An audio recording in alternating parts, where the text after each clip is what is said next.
वसतु मा सद्गमय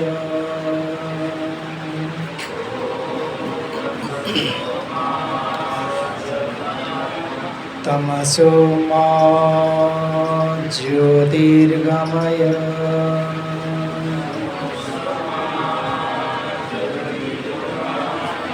मृत्योर्मामृतं गमय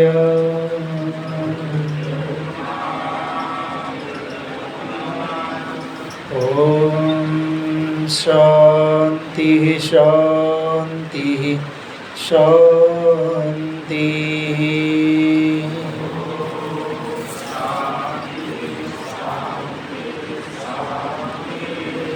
ॐ सहना भवतु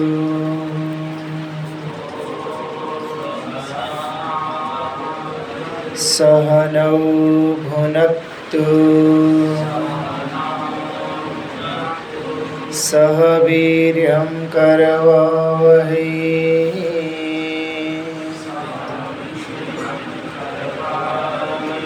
तेजस्विनावधीतमस्तु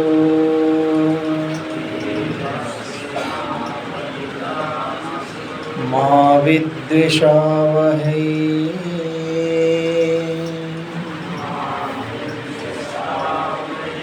ॐ शान्तिः शान्तिः शान्तिः।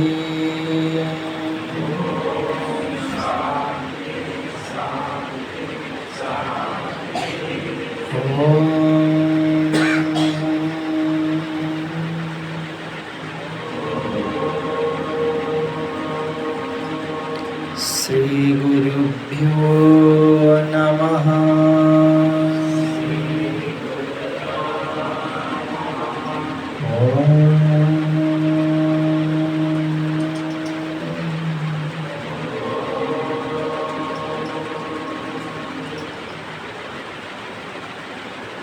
समस्त चरण विरजन प्रणाम।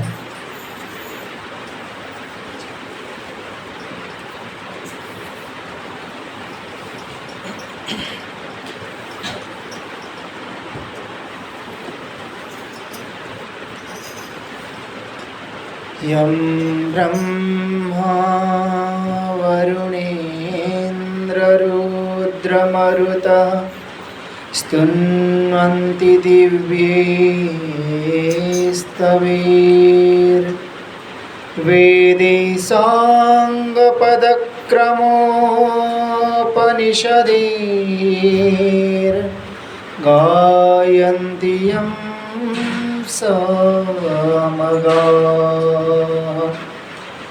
ध्यानावस्थिततद्गतेन मनसा पश्यन्ति यं योगिनो यस्यान्तं न विदुः सुरासुरगणाः। देवाय तस्मै नमः।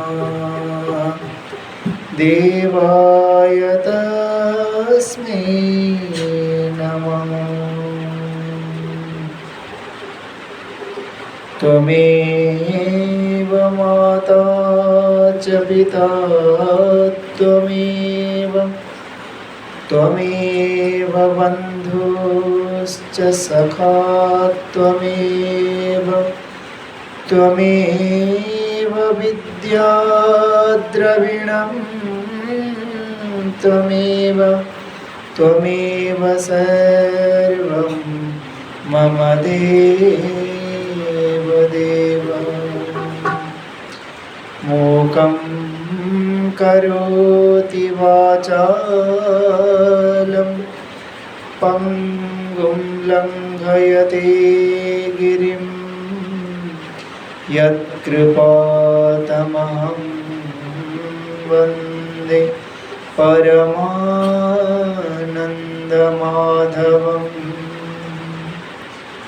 ॐ श्री परमात्मने नमः।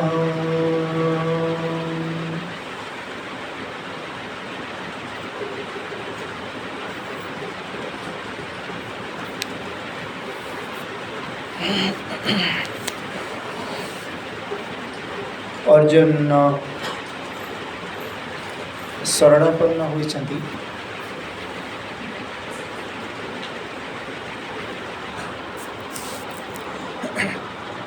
भगवान कर आओ शिष्यस्ते हम साधि माम ताम प्रपन्न। मु आपणकर शरणागत हेली, मते उपदेश करंतु जेमती मोर कल्याण हेबो। यत् श्रेयः स्यान्निश्चितं ब्रूहि तन्मे, शिष्यस्ते हम साधि माम ताम प्रपन्न।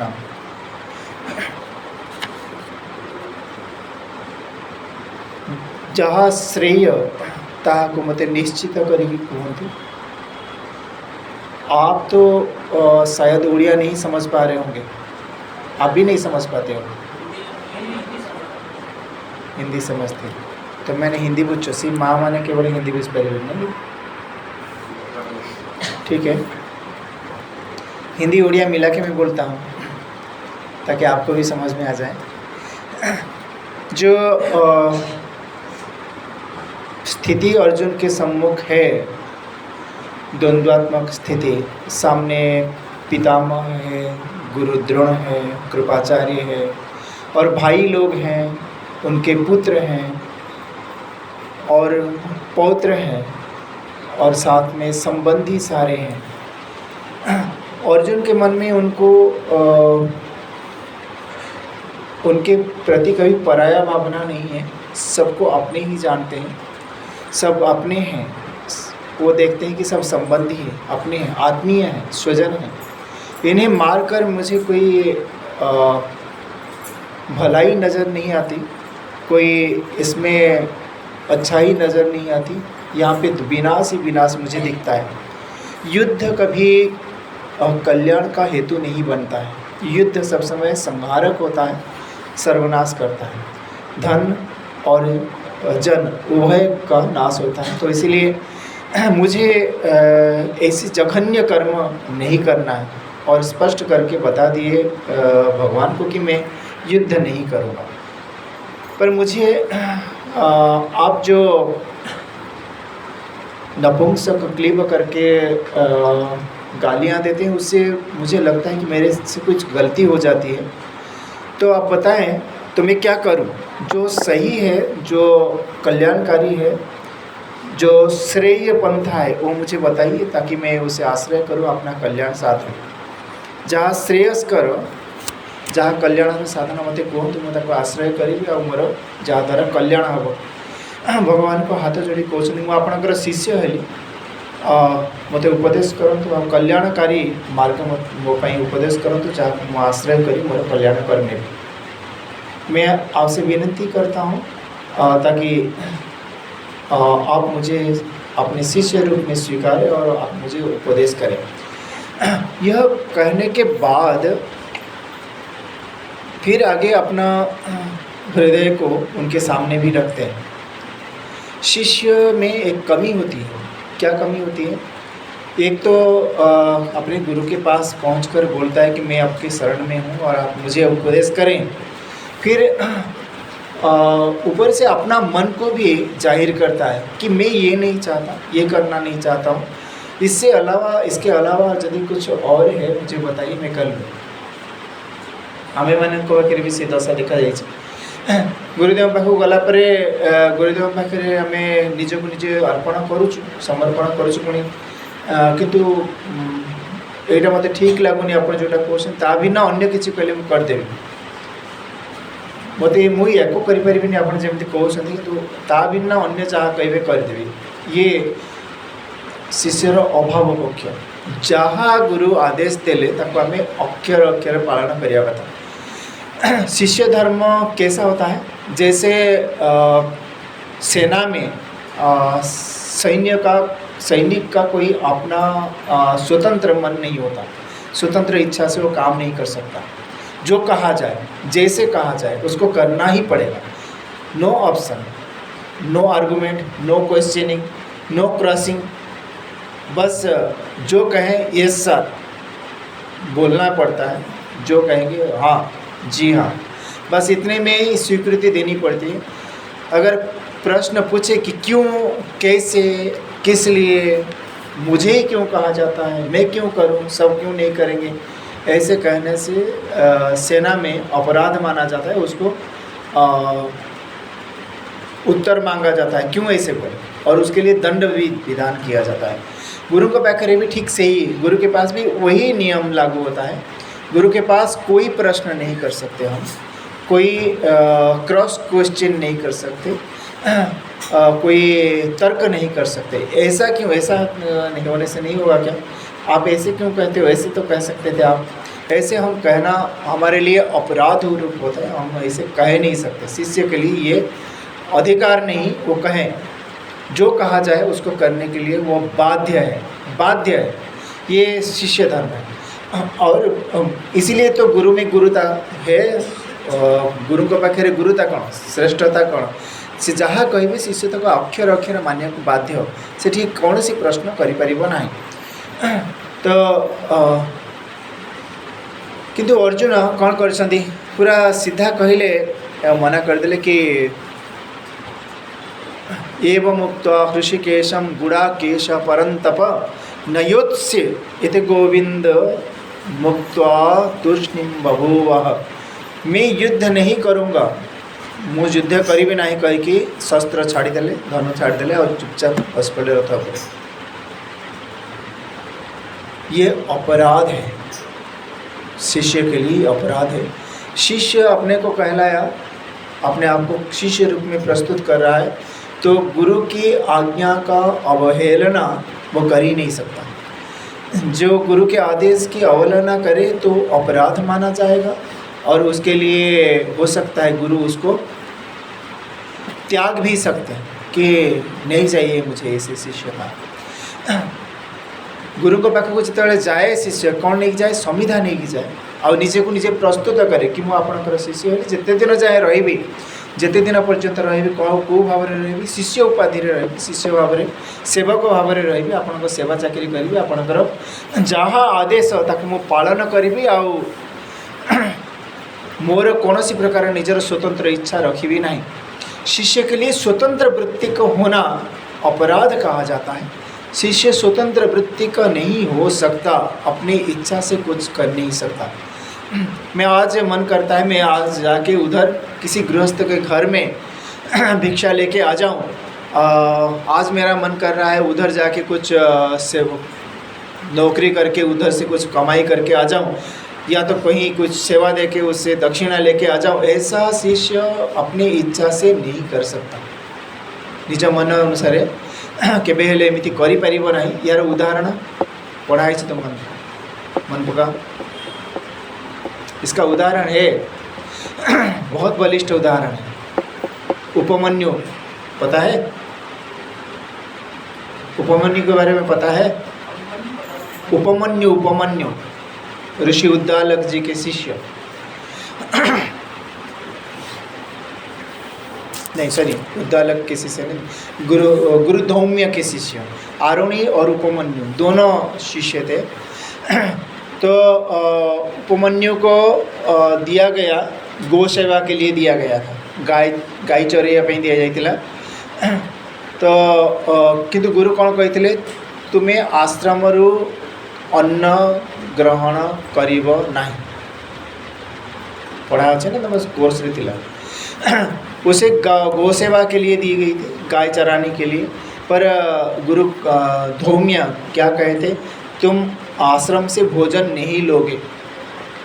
तो आदेश पालन करके वे गाय चराने के लिए ले गए। गाय चरा कर दिन भर लेके आते थे आश्रम। गाय चरिया को नहीं होती और दिन सारा गाय चरेला पर तुम तो कि हिंदी बुझी पारना हिंदी बुझी पारू ना हाथ टेकिल दी माँ तमें तीन माँ जाक बुझी पार न तुम्हें बुझीच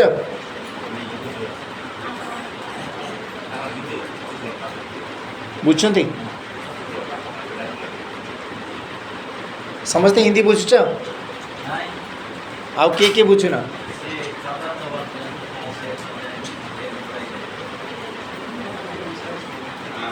से बुढ़ी माँ बुझी पार न नहीं आउ ये माँ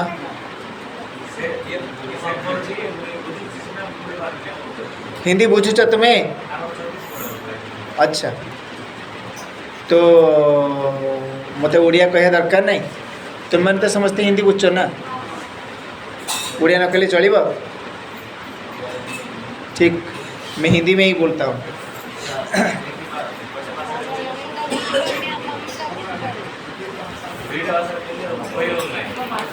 कही हम जे माने रिपीट करिया पड़छ ना ठीक तो गुरु धौम्य उन्हें आदेश किए कि तुम आश्रम से भोजन नहीं लोगे पर ये नहीं कहे कि कहाँ से भोजन करोगे। ये क्या तरीका है? वो उपमन्यु सोच सकते थे कि ये कैसे तरीका है। एक तो आश्रम से मना कर दिए और कहाँ से भोजन लोगे, कोई व्यवस्था भी नहीं है। और उपमन्यु आयु में कितने होंगे? 8 साल 7-8 साल का लड़का है और गौ सेवा के लिए दिए गए आश्रम के सारे गायों को लेके जाएगा चराने के लिए, पर खाने के लिए व्यवस्था नहीं है। 15 दिन तक नियम क्या है, जब आश्रम संध्या को वापस आते थे गायों को लेकर गौशाला में, तो संध्या को जाके अपने गुरु के पास प्रणाम करते थे। 10-15 दिन ऐसे बीत गए। 15 दिन के बाद जब गुरु धौम्य देखे कि वो तो वैसे ही हट्टा कट्टा है, कुछ परिवर्तन दिख नहीं रहा है, पूछे कि अच्छा तुम क्या खा रहे हो? देखो तरीका देखो, गुरु लोग कैसे परीक्षा लेते हैं वो भी समझना चाहिए। बोले कि क्या खा रहे हो? ने गुरुदेव आश्रम से जाने के बाद गायों को चरने के लिए छोड़ देते हैं और आसपास जो गृहस्थ आश्रम होता है वहाँ से मैं भिक्षा करके खा लेता हूँ। तो गुरु धौम्य गुस्सा कर गए, ये क्या तरीका होता है? अरे तुम आश्रम में हो, तुम्हें जो भिक्षा देता है कैसे, किस लिए भिक्षा देता है? तुम्हें आश्रम के ब्रह्मचारी जानकर भिक्षा देता है, तो फिर उस भिक्षा पर अधिकार किसका हुआ? आश्रम का हुआ।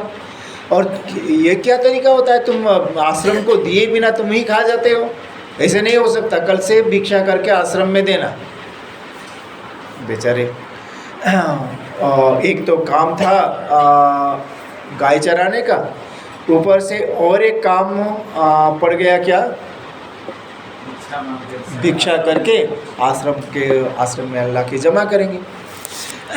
तो वैसे कई दिन बीत गए। 10-15 दिन के बाद फिर एक दिन शाम को जब मिले, प्रणाम कर रहे हैं, तो फिर पूछे कि क्या खा रहे हो आजकल? आवाज़ में भी गंभीरता है, कड़वी आवाज़ पे पूछ रहे हैं कि क्या खा रहे हो आजकल?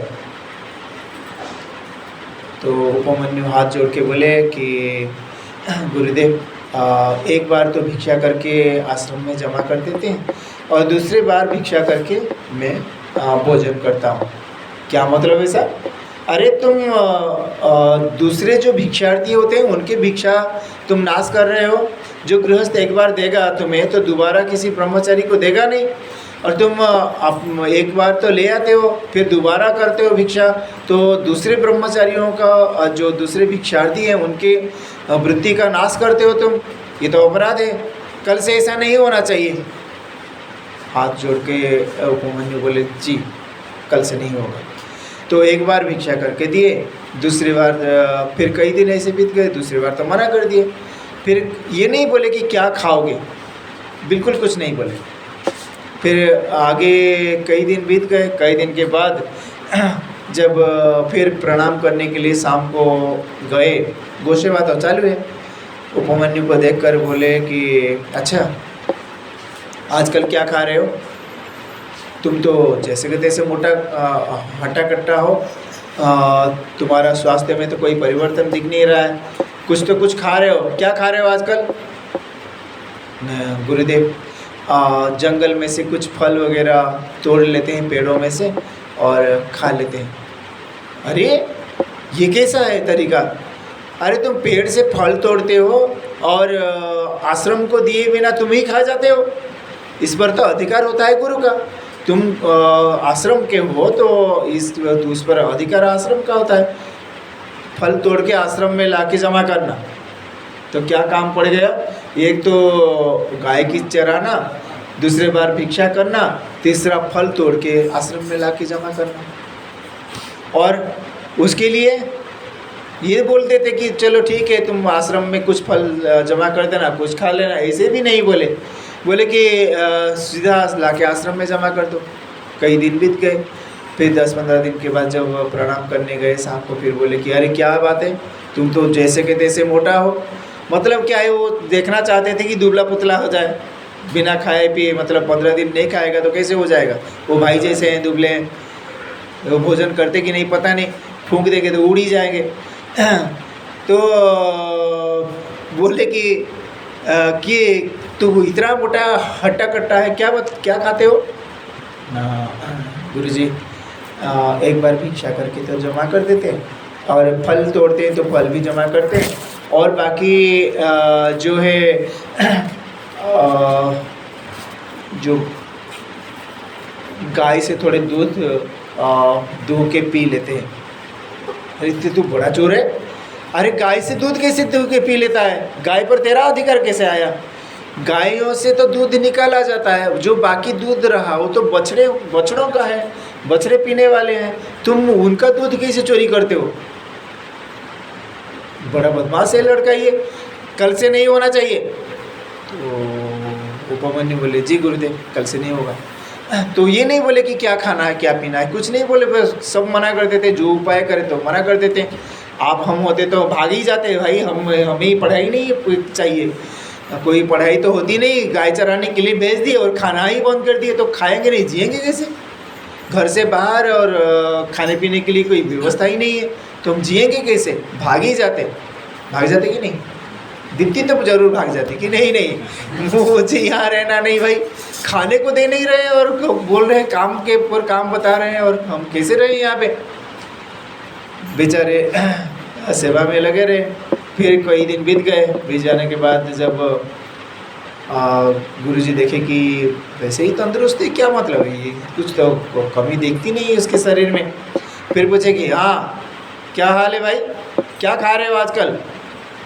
ना गुरुजी हाथ जोड़ के बोले कि गुरुजी जो बछड़े दूध पी लेते हैं उनके मुंह में जो झाग होता है, वो झाग जो फेणो लगी जाऊँगी मुँहरे पीसे लाड़को से मुँहरो फेणो तो वो पोछी मुँह चाटेगी खाई दो।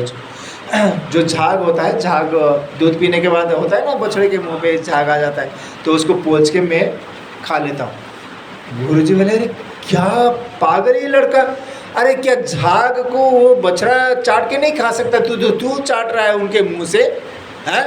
ये क्या तरीका है? चोरी पर चोरी करता रहता है, कल से नहीं होना चाहिए। जी गुरुदेव नहीं होना चाहिए, नहीं करेंगे।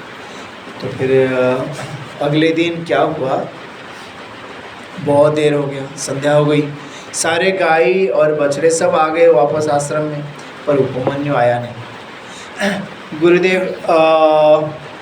गुरुजी पूछे सब विद्यार्थियों को, अरे आज वो लड़का क्या नाम है उसका, उपमन्यु करके जो है गाय चराता है, वो तो आया नहीं आज प्रणाम करने, कहाँ है? उसकी तबीयत ठीक है कि नहीं?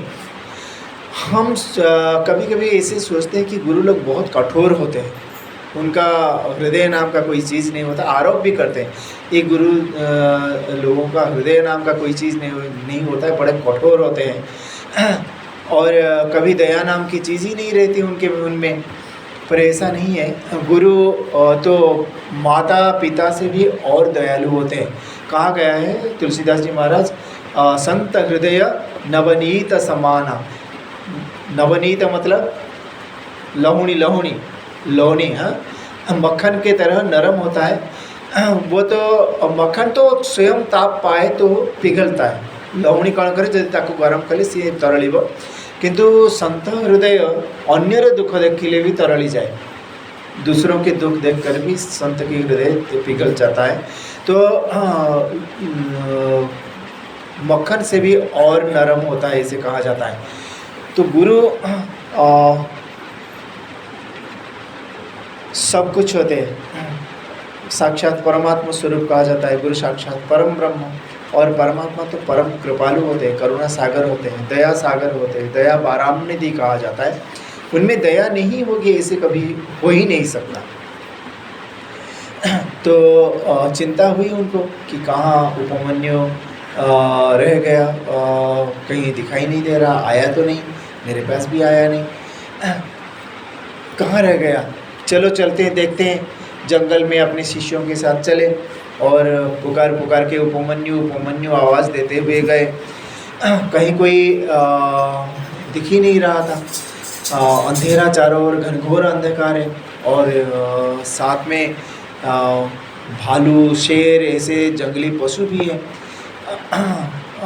कहीं कुछ अघटन तो घटा नहीं, ऐसे मन में संदेह हुआ गुरु जी के, और बड़े व्यग्र हो गए और पुकारते पुकारते उपमन्यु का नाम गए। दूर से आवाज़ आया कि गुरु जी मैं यहाँ हूँ।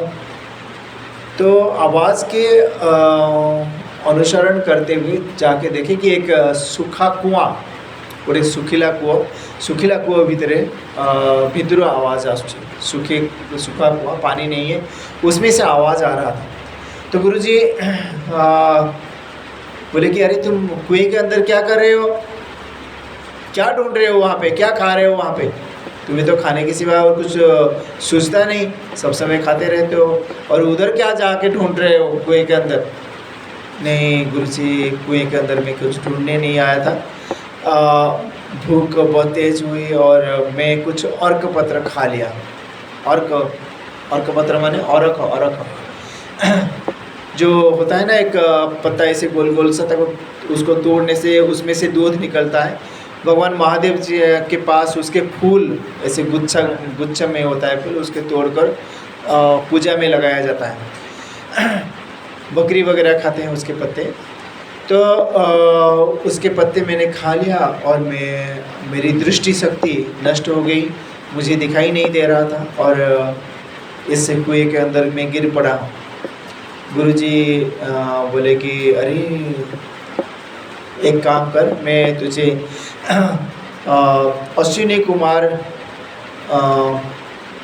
की स्तुति के लिए मैं मंत्र सिखाता हूँ, तुम सीख लो और अश्विन कुमारों की स्तुति करो, वे आएंगे। अश्विन कुमार जो है देव वैद्य, वो आएंगे, तुम्हारे आँखें ठीक कर देंगे।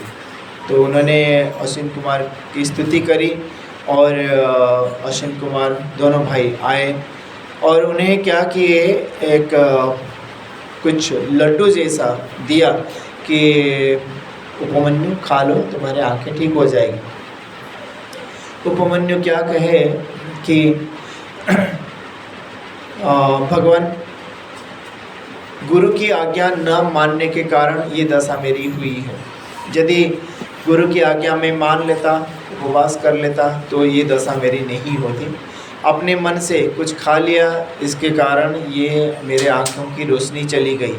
अब ये लड्डू मैं खा नहीं सकता गुरु के बिना आज्ञा के।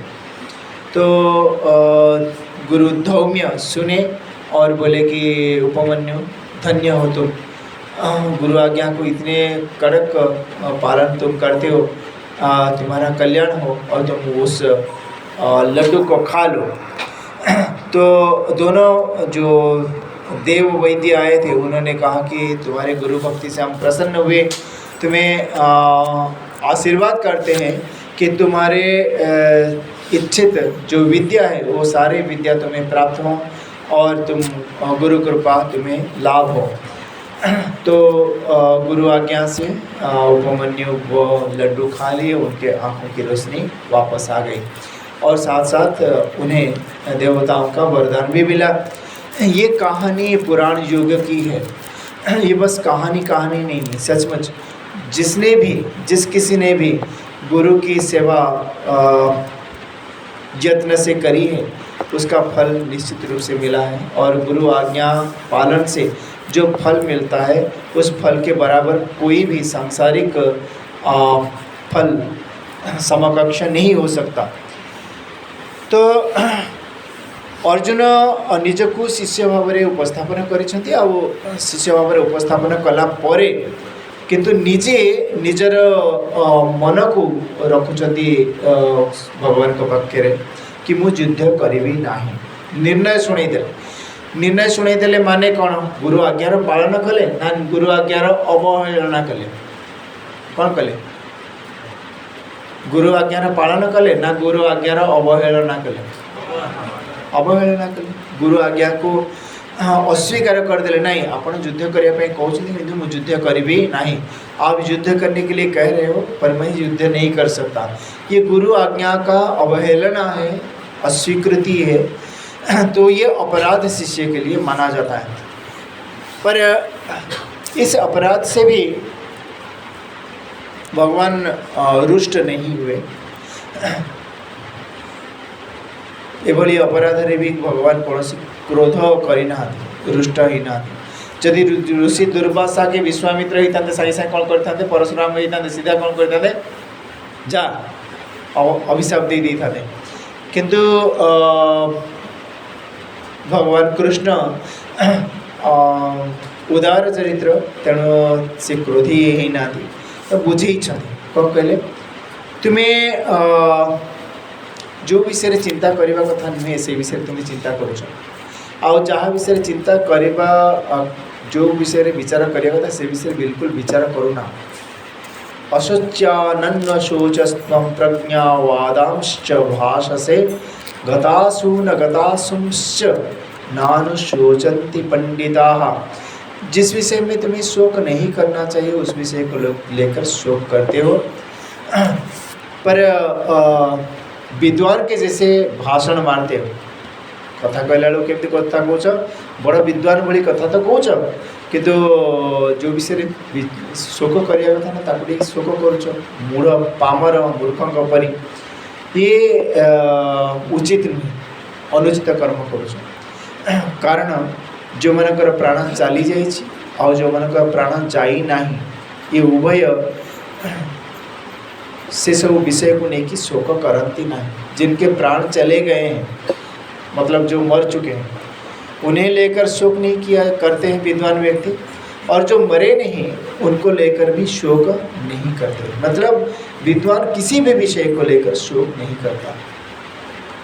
इसलिए कहा भी गया है, कल लिखवाया था ना, कौन लिखी थी ना मन पड़ी कौन, शोक उसी का कीजिए जो अनहोनी होए, अनहोनी होती नहीं होनी है सो होए।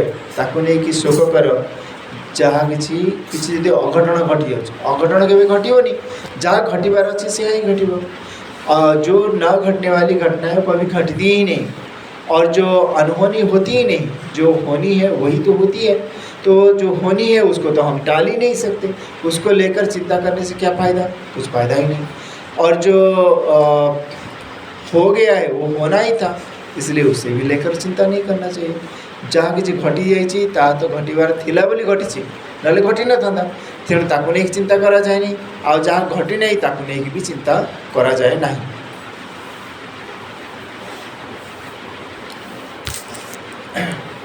तो अर्जुन आउ गोटे कथा को आम दृष्टि दबा जो कहले यत् श्रेय सैत् निश्चित ब्रूहितन में, जो श्रेय है वह मुझे उपदेश करे। श्रेय का मतलब क्या है, जहाँ श्रेय से विषय मत उपदेश करो तो जहाँ द्वारा मोर कल्याण हम। श्रेय अर्थ कौन, श्रेय कहा कहते, श्रेय किसे कहते हैं?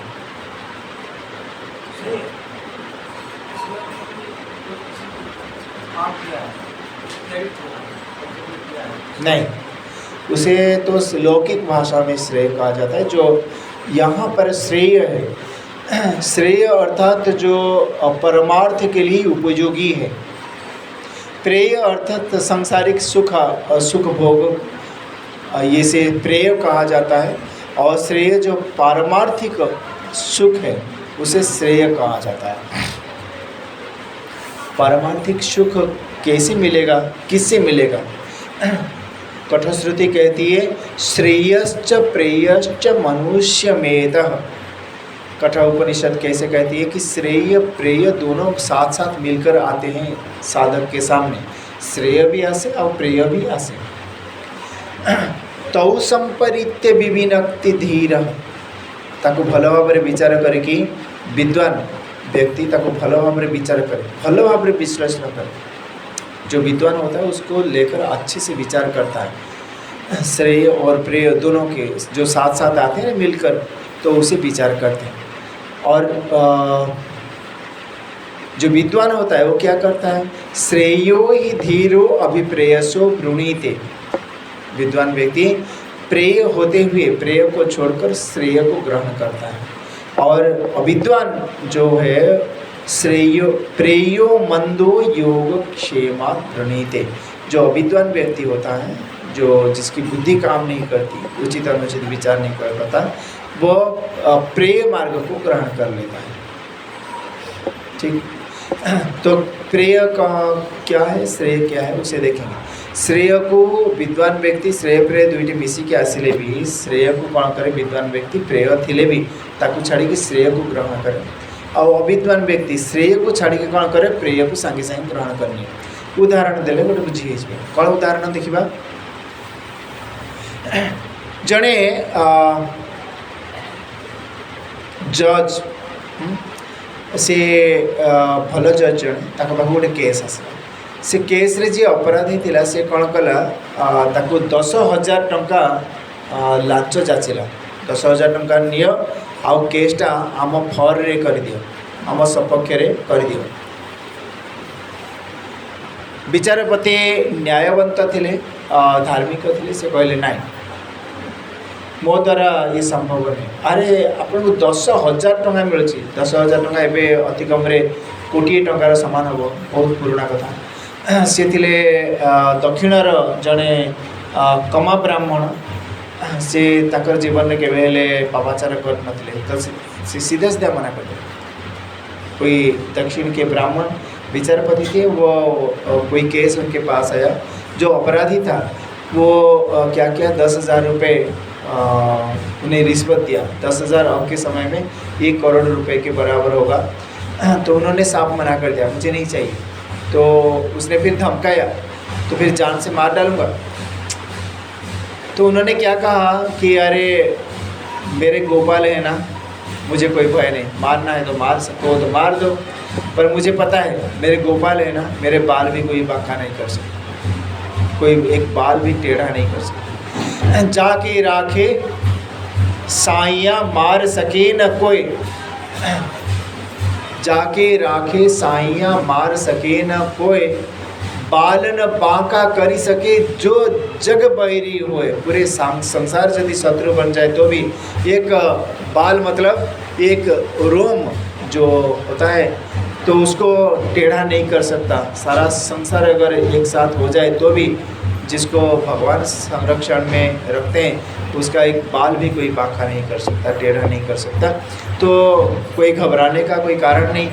वो विचारपति बोले तुम्हें मारना है, तुम्हें मार दोगे तो मुझे मार सको तो मारो, मुझे कोई विरोध नहीं, मैं विरोध नहीं करूँगा।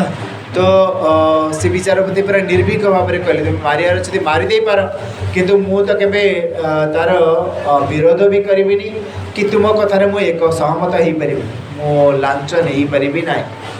जदि तुम पक्षरे विचार जीवार थी विचार जीव, आ जदि विचार जीवार न तुम पक्ष मो विचार तुम सपक्ष दे पारि ना, सीधा मना कर देले।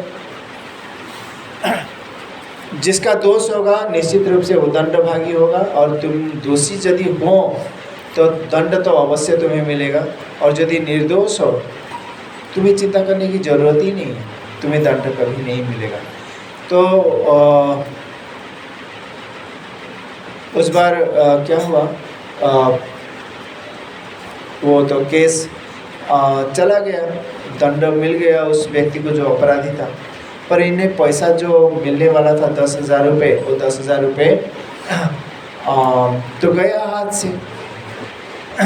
यदि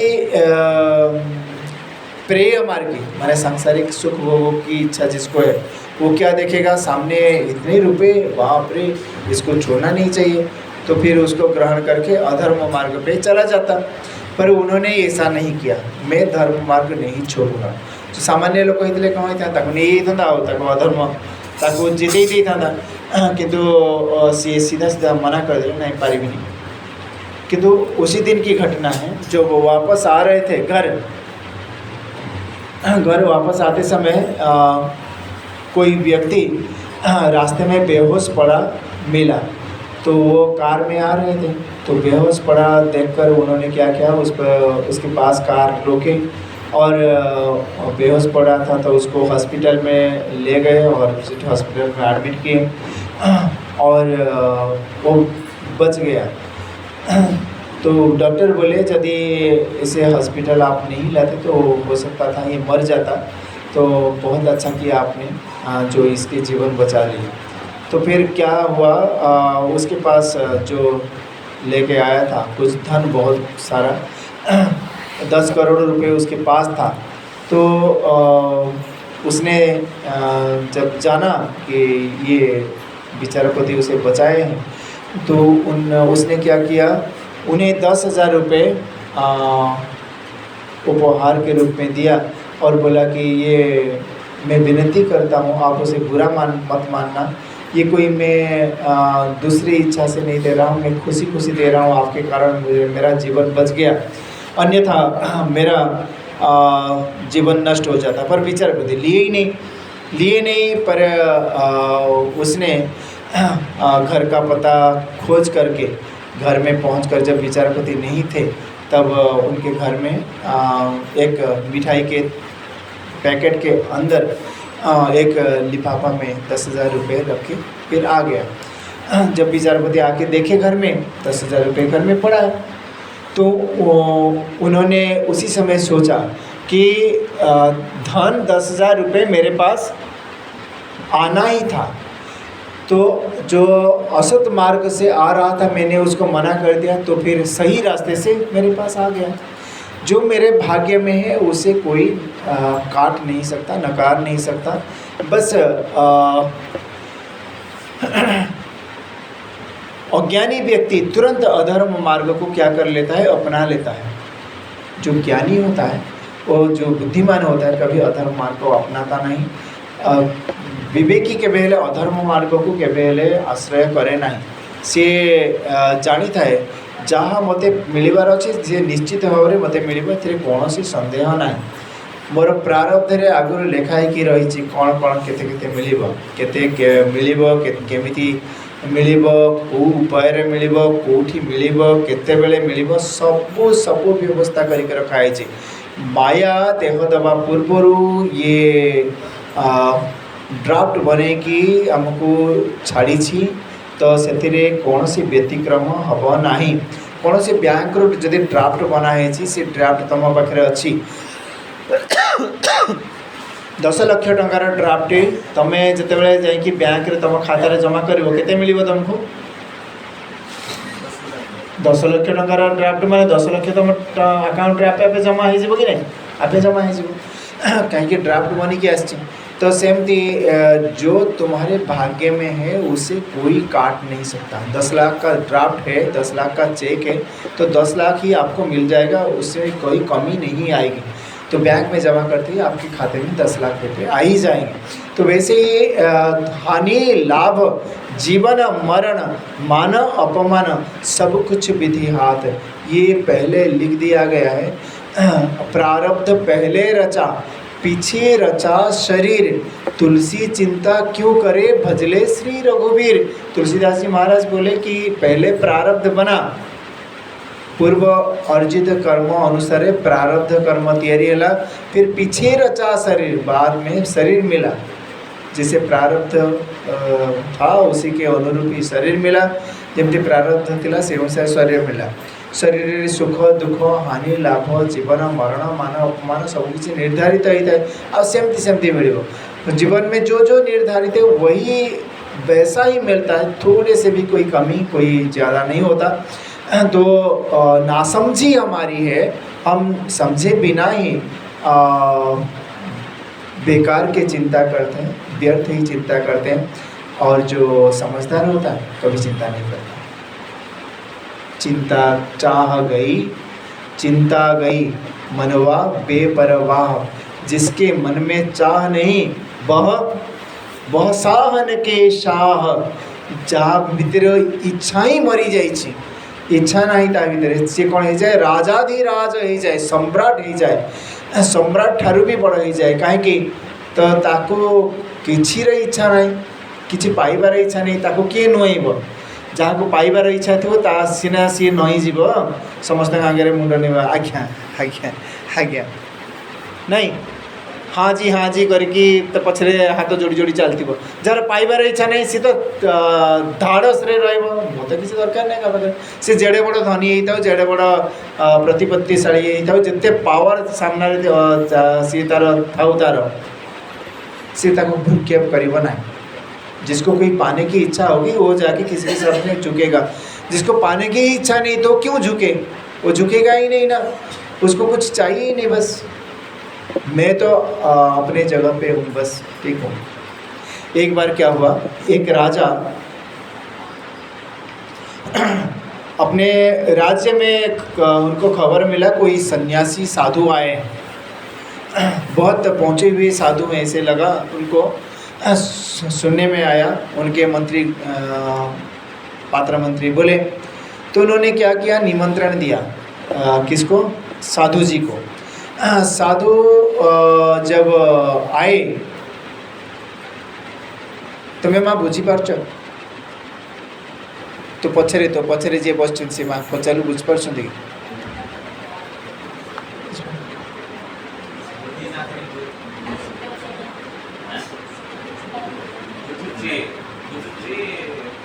ये माँ मझे जो माँ तुम बुझ हिंदी बुझी पार नहीं। से राजा कौन कले ताको से साधु जन को डकैले, साधु जन को जो डकैले से साधु जनक आसिकी राजसभा भितर, तुम ध्यान शुण मो ओडिया कौच केवल तुमरी आउ समस्त हिंदी बुझुं। तो साधु जनक आसिक कौन कले राजसभा भितर बसिले। तो जो राजा साधु जी को निमंत्रण दिए, साधु जी आ गए सभा में। ऐसे सभा चालू है, राजा बैठे हैं सिंहासन पर। साधु क्या किए, आकर सामने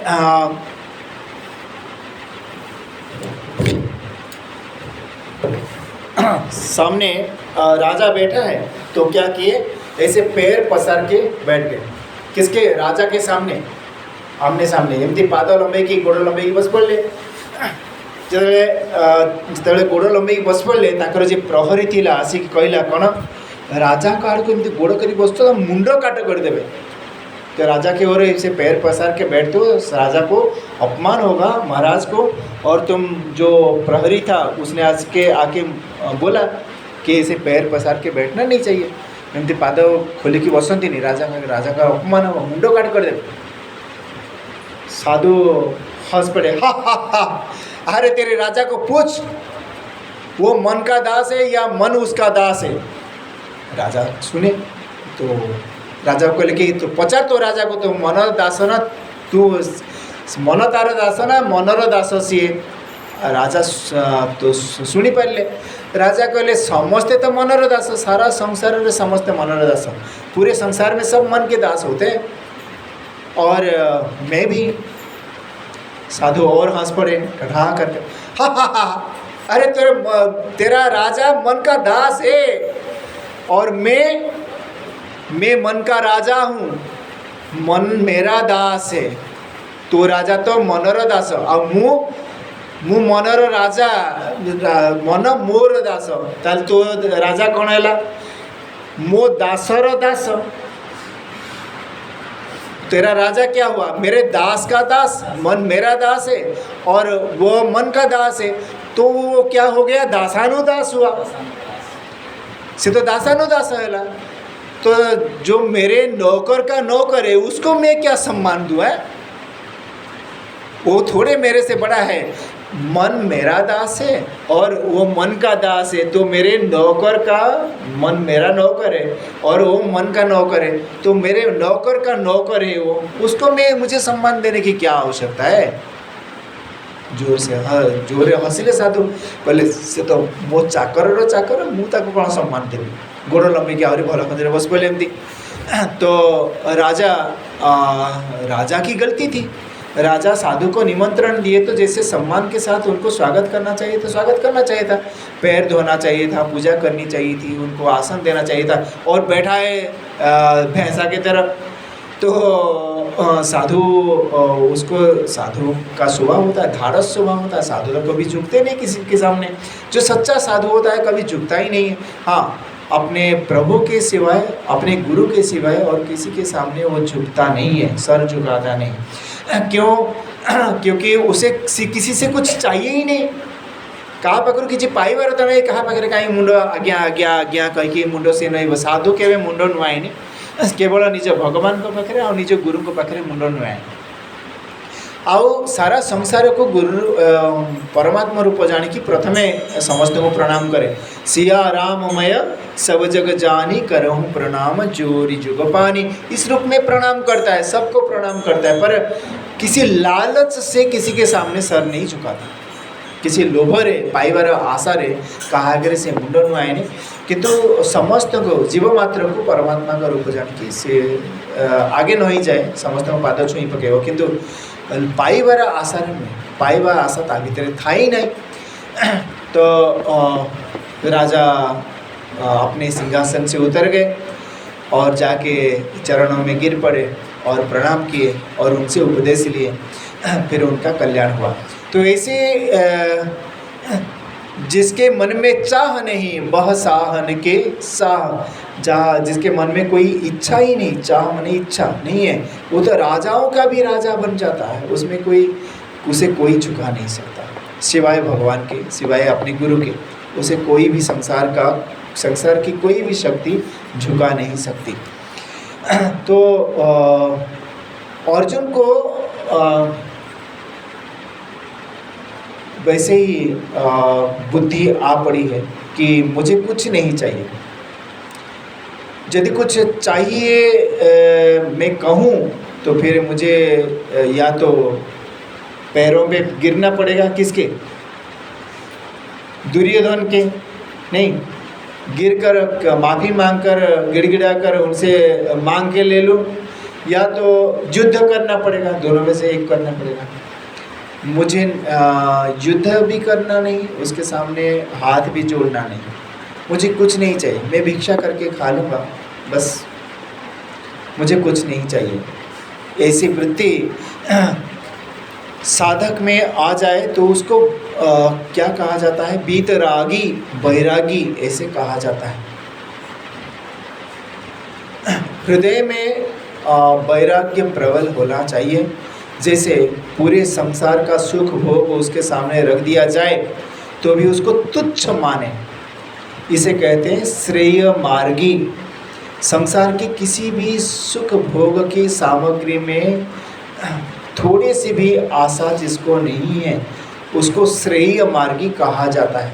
श्रेय अर्थात अपने कल्याण की इच्छा है, बस मेरा कल्याण कैसे हो जाए, बस मेरा मोक्ष कैसे हो जाए, मेरी मुक्ति कैसे हो जाए, ऐसी चीज़ में इच्छा है, उसको श्रेय मार्गी कहा जाता है। और जो सांसारिक सुख भोग के पीछे भागता है सारा संसार, उनको क्या कहा जाएगा? प्रेय मार्गी कहा जाएगा। ठीक, तो यहाँ जो अर्जुन बोल रहे हैं यत् श्रेयः स्यात् निश्चितं ब्रूहि तन्मे, कौन से श्लोक में? 7वें श्लोक में, दूसरे अध्याय के, जो श्रेय है वो मुझे निश्चय करके बोलिए, जिससे मेरा कल्याण हो मुझे निश्चय करके बोलिए, ताकि मैं अपने कल्याण मार्ग पर आगे बढ़ सकूं। शिष्यस्ते हम साधि माम त्वाम प्रपन्नम, आपके शरण में मैं आया हूँ, आप मुझे उपदेश करें ताकि मेरा कल्याण हो। ये अर्जुन ने भगवान के सामने विनीत प्रार्थना करी है और उसके प्रार्थना भगवान स्वीकार कर लिए हैं, तभी उपदेश देना आरंभ कर दिए। हंस पड़े पहले, तेरी जो बातें हैं ना वो तो बड़े बड़े विद्वान की तरह बातें करता है और मूर्खों के तरह व्यवहार करता है। विद्वान व्यक्ति कभी किसी भी विषय में शोक नहीं करते।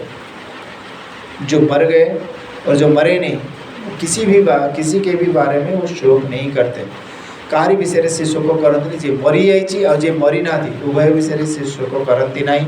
ଧନ ଯାହା ହଜିଯାଇଛି ଆଉ ତାହା ଅଛି ଏବେ ତା ବିଷୟରେ ଚିନ୍ତା ବା ଶୋକ କରନ୍ତି ନାହିଁ। ତ ତୁମେ ଯେଉଁ ଶୋକ କରୁଛ ସେଥିରେ କୌଣସି ବିଦ୍ୱତ୍ତା ଦେଖାଯାଉ ନାହିଁ।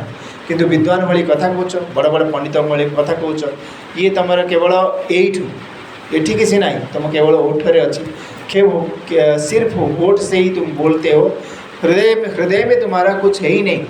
हृदय में यदि कुछ थोड़े से भी श्रेय के प्रति आग्रह होता तो तुम शोक नहीं करते, व्यग्र नहीं होते, व्यथित नहीं होते।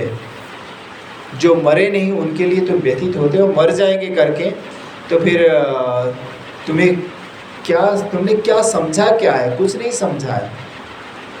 वैराग्य नाम की चीज़ ही नहीं है तुम्हारे में। तुम नपुंसक की तरह बातें मत किया करो। और यदि तुम अपना कल्याण इच्छा करते हो, जो मैं बोलता हूँ वो करो, समझो मैं क्या कहना चाहता हूँ।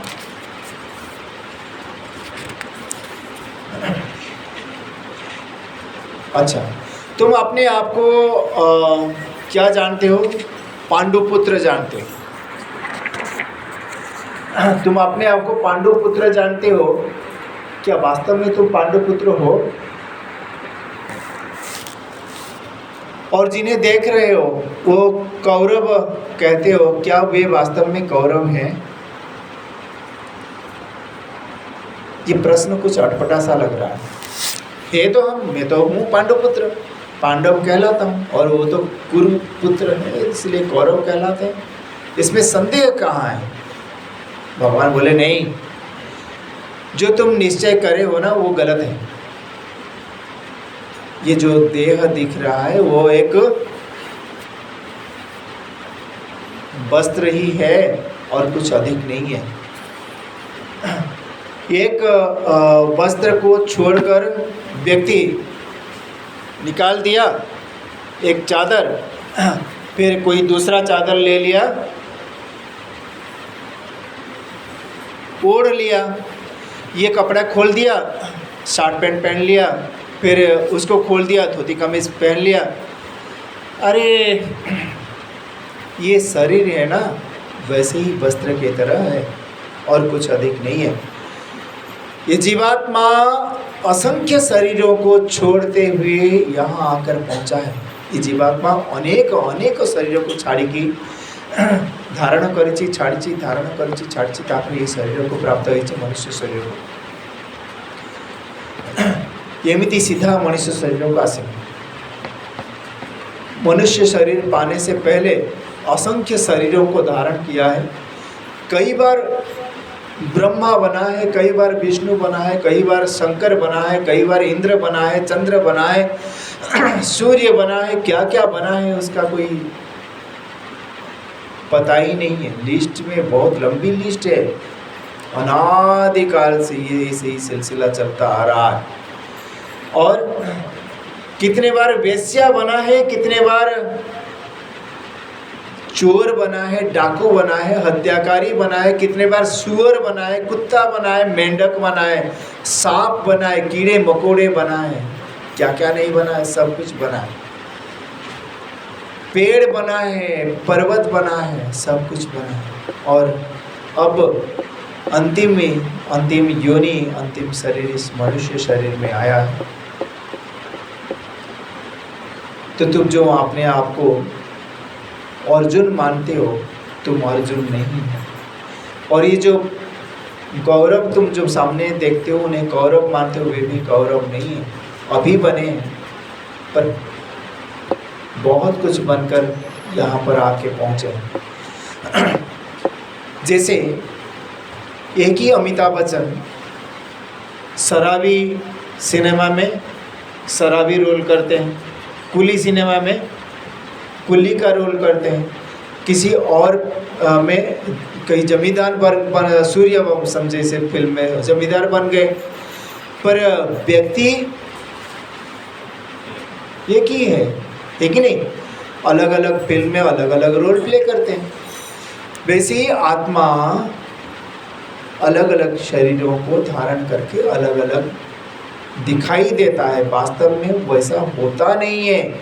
अभिनय करते समय अभिनेता जानता है मैं अभिनय कर रहा हूँ वो मैं नहीं हूँ। दारू का बोतल लेके मुंह में लगा के झूमते हुए आवाज़ भारी करके बोलते हुए अभिनय करता है। कब? जब कैमरा चालू रहता है। कैमरे के पीछे ये जो सीन ठीक नहीं हुआ, कट करो। फिर कैसे करना है, फिर डायरेक्टर बोलता है, फिर और एक बार रिहर्सल करते हैं, फिर जाके करने लग जाते हैं। कैमरे के सामने दिखाई देता है कि वो शराबी है। वास्तव में वो शराब पी रखा है क्या? वो तो अभिनय करता है।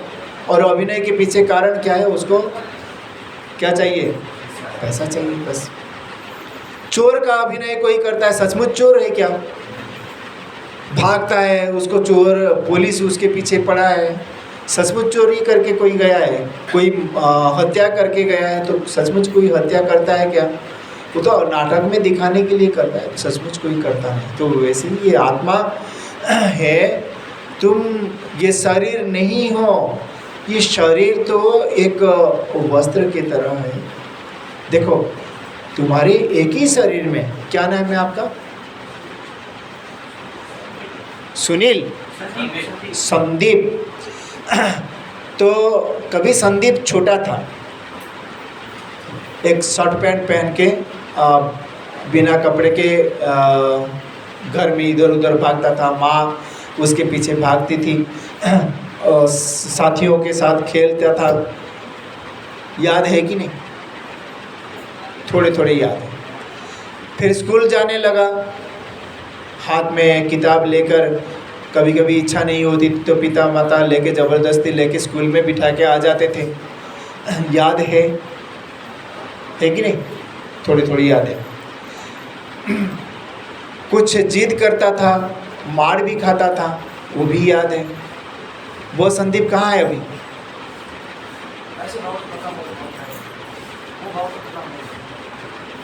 मर गया।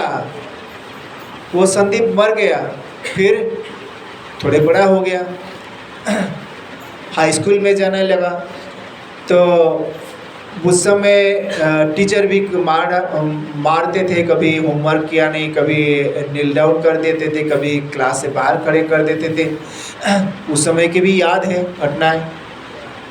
तो वो भी कहाँ गया? वो भी बीत गया।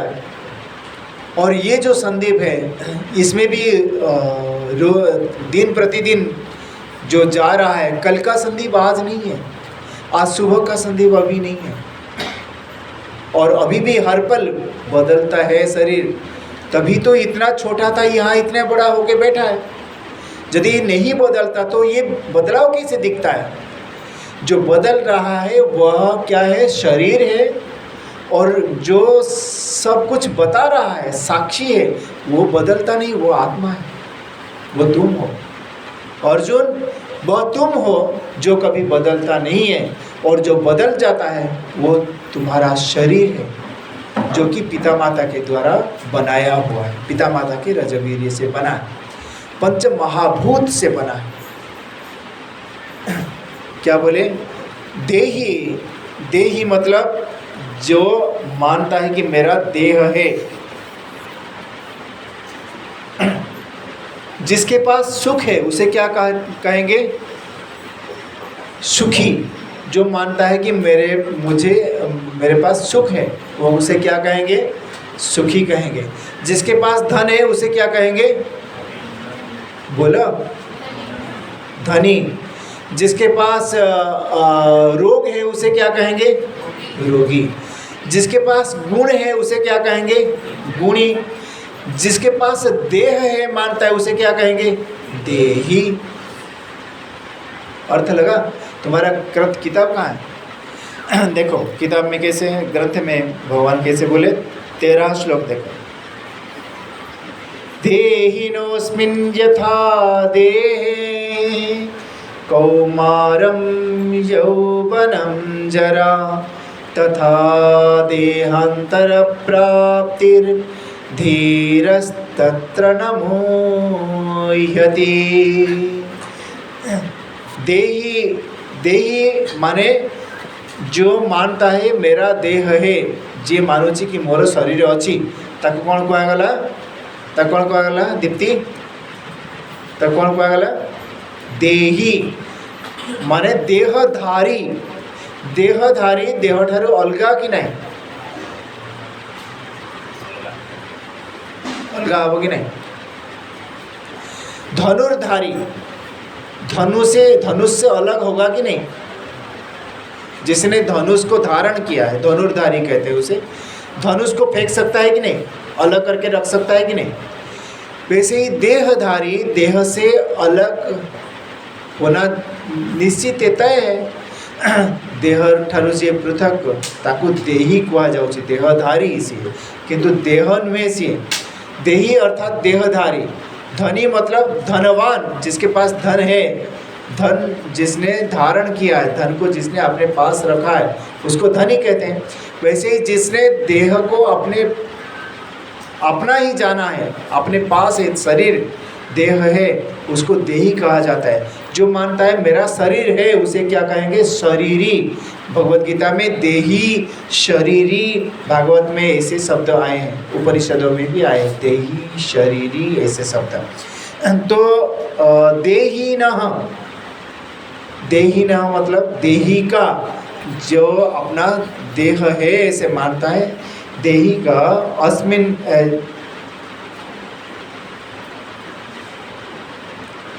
यथा अस्मिन देह, जैसे इसी शरीर में, अस्मिन माने इसी शरीर में कौमारम यौवनम जरा, एक ही शरीर में कुमार अवस्था बीत गई, यौवन अवस्था बीत गई और अभी वार्धक्य अवस्था है, अनुभव कर रहे हैं। तुम्हें जमती और अनुभव करछ, ये छोट पिला बेले कथा मन पड़ुची, यौवन अवस्था मन पड़ुची, एवं वार्धक्य दशा भी देखुची। तो ये जो तीनी अवस्थार जे साक्षी, तीनी अवस्था को जे देखी, तीनों अवस्थाओं को जो देखा है, तीनों अवस्थाओं को जिसने जाना है, बाल्य अवस्था, यौवन अवस्था और वार्धक्य अवस्था, तीनों अवस्थाओं को जानने वाला वह क्या कहलाएगा? देही कहलाएगा। देह नहीं, देही। जैसे हम क्या कहते हैं, चप्पल मेरा है, तो क्या संदीप तुम बोलोगे कि मैं चप्पल हूँ? चप्पल मेरा है पर मैं चप्पल नहीं हूँ। तो ये कमीज़ मेरी है पर मैं कमीज़ नहीं हूँ। ये कुत्ता मेरा है, कोई कुत्ता घुमाने लेके गया है, वो क्या बोलेगा? मैं कुत्ता हूँ, ऐसे तो नहीं बोलेगा। क्या बोलेगा? कुत्ता मेरा है पर मैं कुत्ता नहीं हूँ। ये घर मेरा है पर मैं घर नहीं हूँ। कोई बोले कि मैं घर हूँ, ऐसे बोले तो लोग क्या कहेंगे? इसका स्क्रू थोड़ा ढीला हो गया है, विचार नहीं कर पाता है। मैं घर हूँ ऐसा कोई बोलता बोला? तो वैसे ही ये शरीर घर है, घर इसमें रहने के लिए दिया गया, थोड़े दिन के लिए, और रहकर यहाँ पे साधन करने के लिए दिया गया। साधन धाम मोक्ष कर द्वारा, पाई न जही परलोक संवारा, सो परत्र दुख पावही, सिर दुनि दुनि पछताही, काल ही कर्म ही ईश्वर ही, वृथा दोष लगाए। भाई लोग, हरिओम हरिओम। आप लोग विद्यार्थी हो, विद्यार्थी का कर्तव्य आपको पता होना चाहिए। क्लास चल रहा है, आप लोग शांति से बैठना है तो बैठो, नहीं तो सुनो। और सत्संग में बाधा सृष्टि करने वालों को असुर कहा जाता है। अपने आप को असुर मत बनाओ। तो साधन धाम मोक्ष कर द्वारा, पाई न जेई पर लोक संवारा, सो परत्र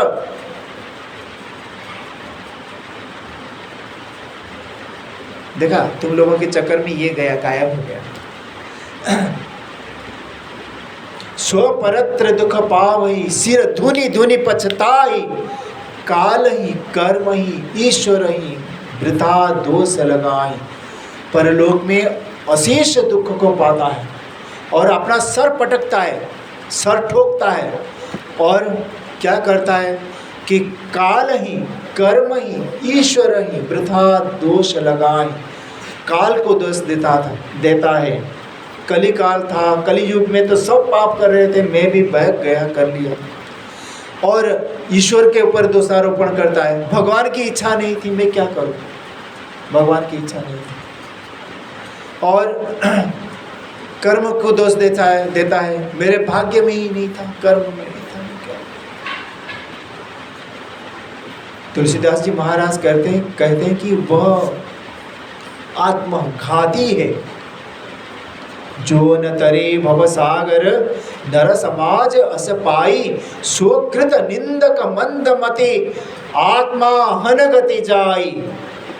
मनुष्य शरीर को पाकर जो कल्याण का साधन है, कल्याण का धाम था, मोक्ष का धाम था, उसको पाकर अपना कल्याण का साधन नहीं किया।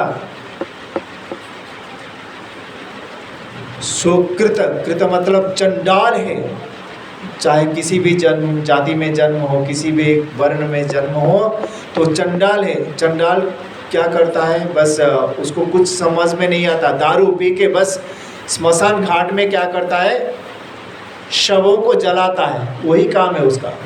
क्योंकि शवों को जलाते समय बहुत गंध आता है, सहन नहीं कर पाता है, दारू पीकर झूमता रहता है और शवों को जलाता है। वही वाली बात कर रहा है ये, मदमस्त होकर ये शरीर रूपी शव को जला रहा है, व्यर्थ ही जला रहा है। अपने शरीर को जला रहा है, पिता माता का शरीर को जला रहा है, बच्चों के शरीर को जला रहा है, पत्नी के शरीर को जला रहा है, पति के शरीर को जला रहा है। जला ही तो रहा है, शरीर तो धीरे धीरे जल ही रहा है ना, क्षीण हो रहा है। अपने शरीर को भी जला रहा है, नाश कर रहा है शरीर का। चंडाल है और निंदा के पात्र हैं, कोई प्रशंसा के पात्र नहीं, अच्छा काम किया ही नहीं उसने, निंदा का पात्र है। और आत्मा हन गति जाई, आत्महत्यारे की गति को प्राप्त होगा। जिसे मानो अपने सर को अपने हाथ से काट कर फेंका, ऐसी गति को वो प्राप्त होता है।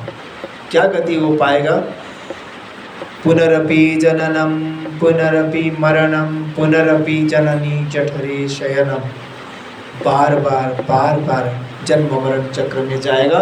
उसका और कोई कल्याण का रास्ता है ही नहीं। स्वयं उसने अपने कल्याण के रास्ते को बंद कर डाला, तो कौन उसे बचाए।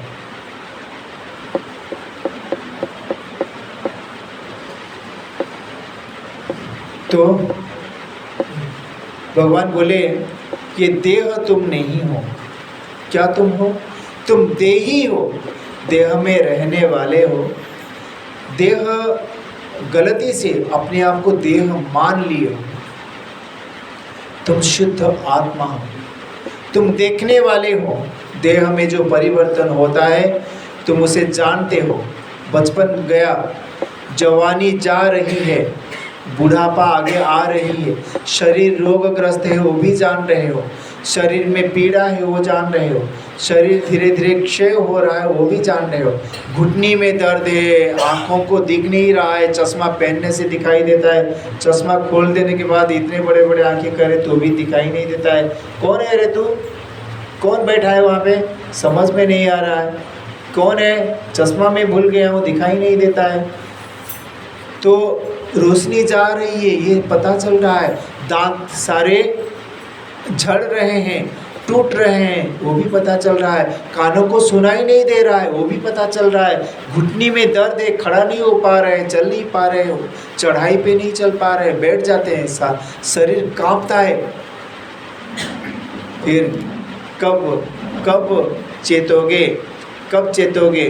भगवान बोल रहे हैं तुम शरीर नहीं हो, शरीर से पृथक हो, देह मर रहा है तुम देख रहे हो, पर तुम तो अजर अमर आत्मा हो। देह मरे पर मैं नहीं मरता, अजर अमर में आत्मा हूँ।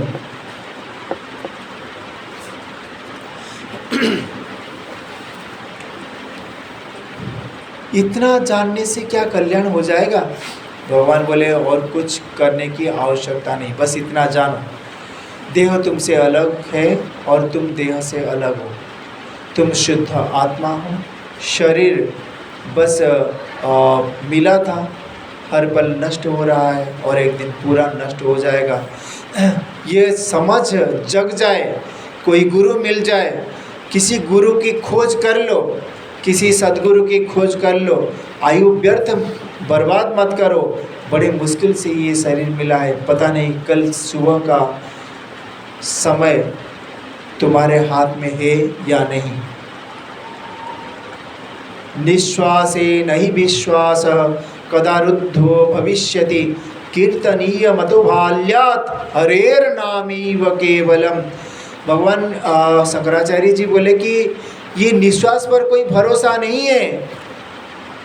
जो श्वास चल रही है, चल रहा है,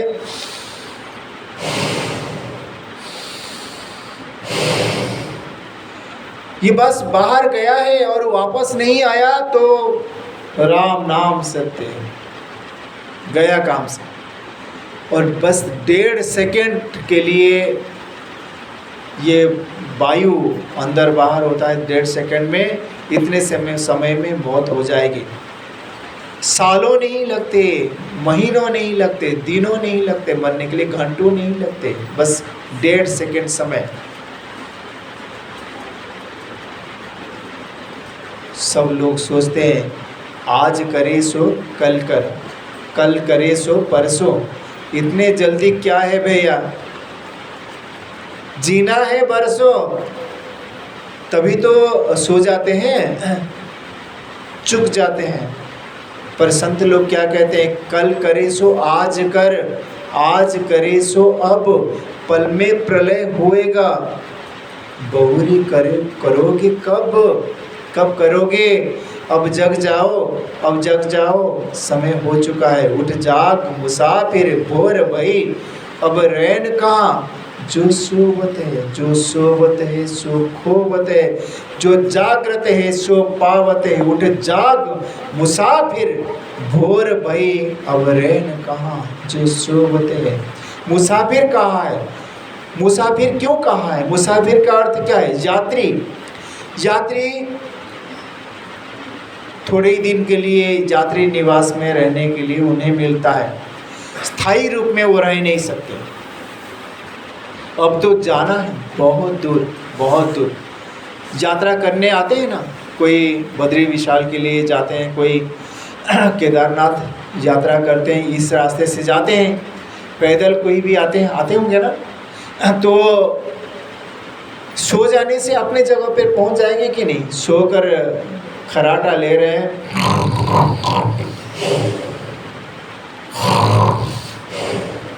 और सपना देख रहे हैं हम बद्री विशाल में पहुंच गए, केदारनाथ जी के पास पहुंच गए और पूजा कर रहे हैं। क्या झांकी है, क्या सुन। आँख खुली तो कहाँ पड़े हैं? जहाँ के साथ में जो सही यात्री है वो जगा रहे, उठ उठ उठ, उठ उठ उठ, अब समय हो गया, चलेंगे, चल। अरे मैं पूजा कर रहा हूँ, सोना है तो पहुंच जाएगा, वो नहीं पहुंच पाएगा। संत कहते हैं कि उठ जाग मुसाफिर भोर भई, अब तो समय हो चुका है। किसी सद्गुरु की खोज करो और उनके शरण में जाओ, समय बर्बाद मत किया करो। कहीं रहने को मिल गया, कहीं खाने को मिल गया, अटक मत जाओ, वो तुम्हारा ठिकाना नहीं है। अब तो चलने का समय आ चुका है, चलो चलते हैं। किसी के पास मोबाइल है, यूट्यूब है, डाटा है, दो, यूट्यूब खोल के दो।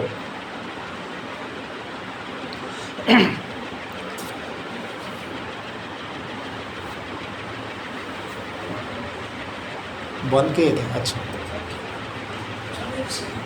यूट्यूब खोल के दिया, चालू है, ध्यान दो। स्वामी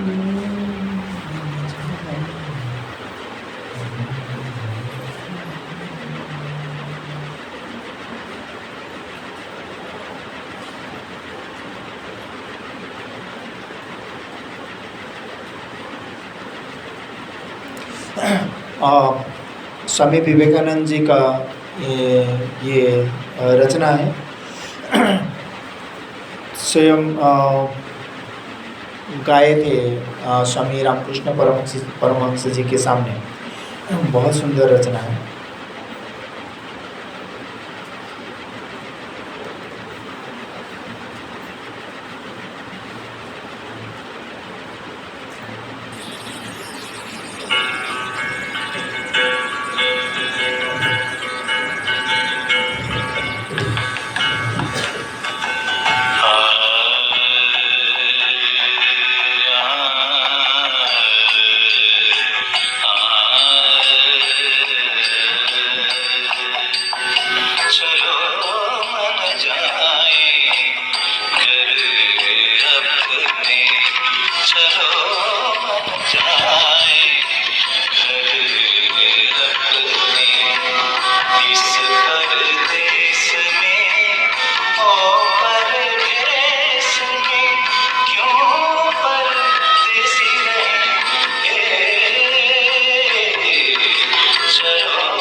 चलो अपने घर चले।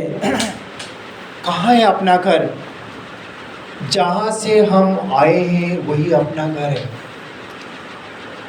छांदोग्य उपनिषद कहती है, सदैव सौम्य इदमग्र आसीत एकमेवा द्वितीयम।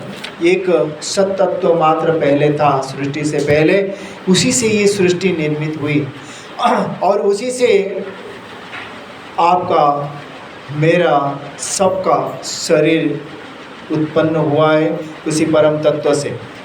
चलो फिर वही चल पड़े, वापस चले जाए। जब तक बाहर रहोगे तब तक भय ही भय है, तब तक चिंता है, तब तक व्यथा है, तब तक पीड़ा है। यात्रा में कोई सुख नहीं मिलता।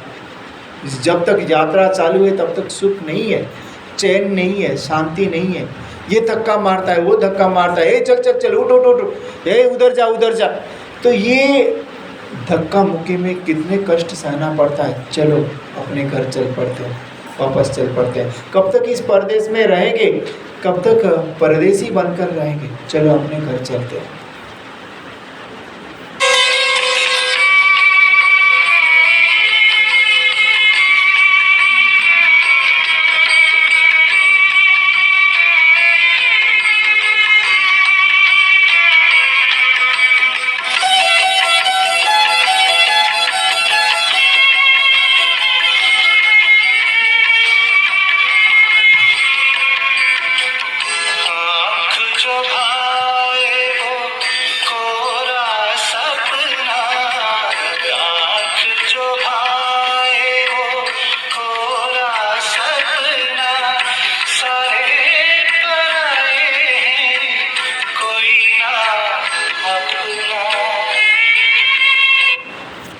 आँखों को जो कुछ दिखाई देता है वो सब कोरा सपना ही है, केवल मिथ्या स्वप्न मात्र। ये कोई सत्य नहीं है। और यहाँ सारे पराये हैं, सब अपने अपने स्वार्थ के लिए जुड़े हैं। यहाँ कोई अपना नहीं है। यदि कोई अपना है वो तो तुम्हारे प्रभु हैं और उन्हीं के पास चलो वापस चल पड़ते हैं। यहाँ कोई अपने नहीं है। यहाँ पराए घरों में क्यों रहें, क्यों धक्का खाएं, क्यों अपमान सहें, क्यों कष्ट सहें। चलो अपने घर चलते हैं।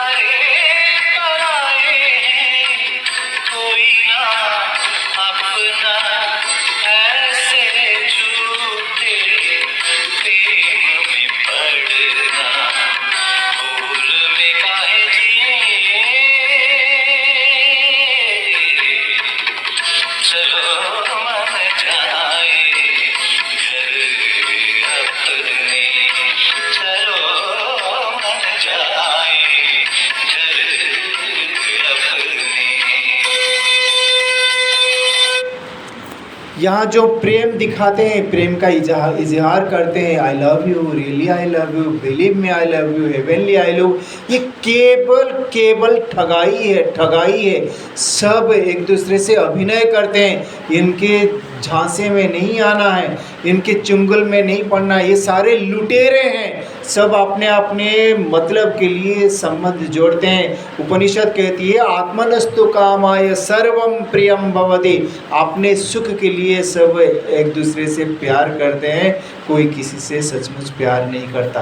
तो ऐसे झूठे तसल्ली को लेकर क्यों जिए, चलो अपने घर चल पड़ते हैं, अपने प्रियतम के पास। जैसे माता गंगा बहती जा रही है अविरत, एक क्षण भी रुकती नहीं, क्यों, अपने प्रियतम के साथ मिलना है। बस एक निष्ठा उसमें है कि मुझे सागर से मिलना है, बस सागर में जब तक पहुंची नहीं तब तक बहती जा रही है। वैसे ही उससे शिक्षा लेनी है। अपने प्रियतम परम पिता परमात्मा के साथ जब तक एक रूप नहीं होता हूँ तब तक मैं चैन की शांति नहीं लूँगा। नहीं तो क्या मतलब है इस शरीर के धारण करने का। और घर छोड़ देने से कोई कल्याण नहीं होता, और भूखा रहने से कोई कल्याण नहीं होता, शरीर को तड़पाने से कोई कल्याण नहीं होता। किसी सद्गुरु की खोज करें, उनसे ज्ञान ग्रहण करें, उस परमात्मा का खोज करें, उस परमात्मा को अपने स्वरूप में जब तक पहचानते नहीं हो तब तक कल्याण का कोई मार्ग नहीं है। तो ये काम तो पहले करना है, और इस काम के लिए जितना समय जितना बल लगे लगा देना चाहिए, जितना सामर्थ्य लगे लगा देना चाहिए। पूरे सामर्थ्य के साथ ये खोज करना चाहिए और अपने घर वापस जाने के लिए प्रयास होना चाहिए अभी इसी वक्त।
विवेक जगाना चाहिए और अपने आप को कष्ट में रखना नहीं चाहिए।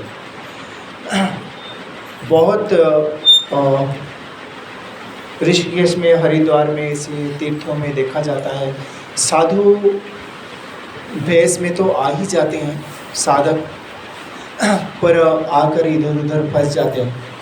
कोई आश्रम बना लेता है, कोई मठ महंत बन जाता है, कोई महामंडलेश्वर बनता है। यहाँ तक कि यहाँ आप लोग रहते हुए देखे होंगे, आपस में लड़ाई हो जाती है किसी मठ के महंत बनने के लिए, महामंडलेश्वर बनने के लिए, एक दूसरे को मारने के लिए भी उतावले हो जाते हैं।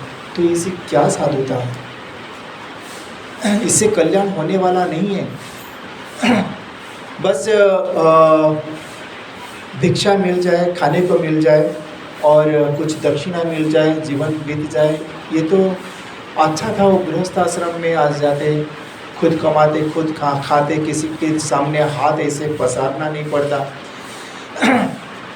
संत कहते हैं हाथ पसार कर मत लिया करो, हाथ ऊपर करके दिया करो, हाथ नीचे करके लिया मत करो। और साधु हाथ नीचे करके लेता नहीं करो। जो पैरों पे अपने आप आकर गिर जाए, वृक्ष के पास जैसे पानी पहुंच जाता है, खाद पहुंच जाता है, वैसे वृक्ष वृत्ति से रहता है।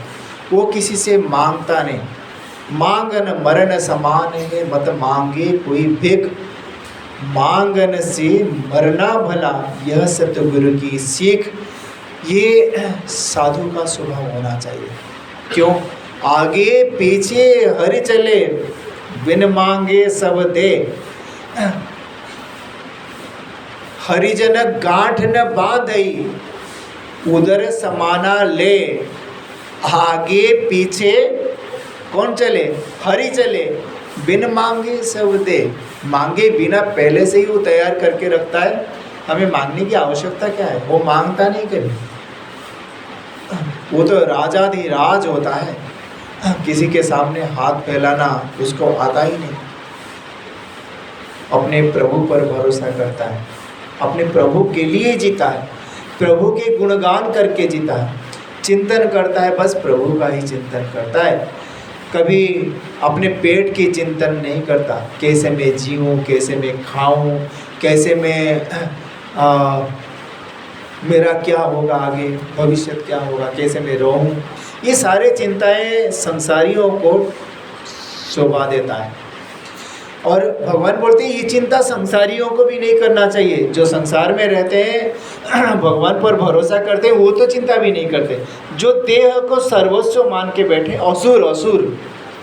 असु मतलब इंद्रियां, असुसु इंद्रियेषु रमन्ते इति असुराः। जो इंद्रियों के विषयों में रमण करते हैं उन्हें असुर कहा जाता है। उनका स्वभाव है, वो चिंता करते हैं। और जो ऐसे चिंता में लगे हुए हैं तो फिर उनको साधु भी नहीं कहा जाएगा, साधक भी नहीं कहा जाएगा, भक्त भी नहीं कहा जाएगा। यदि भक्त है तो अपने भगवान पर भरोसा करेगा, और यदि साधक है तो प्रबल वैराग्य रखेगा, किसी विषय की मुझे आवश्यकता नहीं। स्वामी शिवानंद जी महाराज यहाँ पे रहते थे गंगा के उस पर, तो अन्न क्षेत्र में आते थे, पहाड़ से उतर के 2-3 दिन 4 दिन के लिए रोटी लेके चले जाते थे, और रोटी रखे रहते थे। और यहाँ जो है ठंडा रहता है ना, तो रोटी सूख जाती थी, तो सूखी रोटी को क्या करते थे, गंगा के जल में भिगा देते थे और उसको खा लेते थे। क्योंकि आने में जाने में, अभी तो पुल बन गया, उस समय पुल नहीं था, गंगा के पार करना, फिर और पहाड़ से नीचे उतर के आना, फिर पहाड़ के ऊपर चढ़ के जाना, समय बहुत चला जाता है। तो अपना साधन जो करना है वो छूट जाता था। तो इसीलिए 3-4 दिन के लिए ले जाते थे और अपनी कुटिया में रख देते थे और उसको भिगा के खा लेते थे। उससे आगे जाके बहुत तकलीफ हुई उनको, कई तरह के रोग भी पैदा हो गए, बहुमूत्र रोग हो गया था, बहुत सारी तकलीफ़ें थी। तो इसलिए अपने बाद में शिष्यों को क्या किए, आसन प्राणायाम की शिक्षा दिए, साथ साथ साधना विज्ञान भी, और साथ में योग, दोनों को सम्मिलित करके उन्होंने उपदेश दिया है। तो ऐसे बहुत जो महात्मा हुए हैं उनके जीवन को हम अनुशीलन करेंगे, अपने जीवन को उसी हिसाब से तैयार करेंगे। जैसे भगवान बोले हैं, जैसे उपदेश किए हैं, जैसे आदेश किए हैं, उसी हिसाब से हम अपने आप को बनाएंगे। 6 अध्याय के 25वें श्लोक में भगवद गीता में कैसे बोले, शनि शनिरुपरमेत बुद्ध्या धृति गृहीतया आत्मसंस्थ मन कृत्वा न किंचिदपि चिंतयेत। 6 अध्याय के 25वां श्लोक, 6 अध्याय 25 श्लोक देखो, मिल रहा?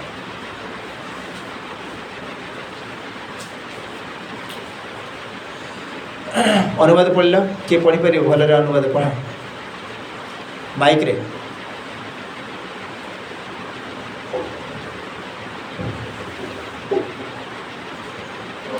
आगे पास आगे पाख क्रमश अभ्यास करी करी उपगति प्राप्त हेबा उचित तथा धैर्ययुक्त बुद्धि द्वारा मन को परमात्मा रे लगाई परमात्मा को व्यतीत अन्य किसी भी चिंतन करवा उचित नहीं। मन को अपने बुद्धि से धैर्यपूर्वक संग्रह करके परमात्मा में मन को स्थिर करने के बाद, आत्मा में मन को स्थिर करने के बाद और कुछ भी चिंतन नहीं करना चाहिए।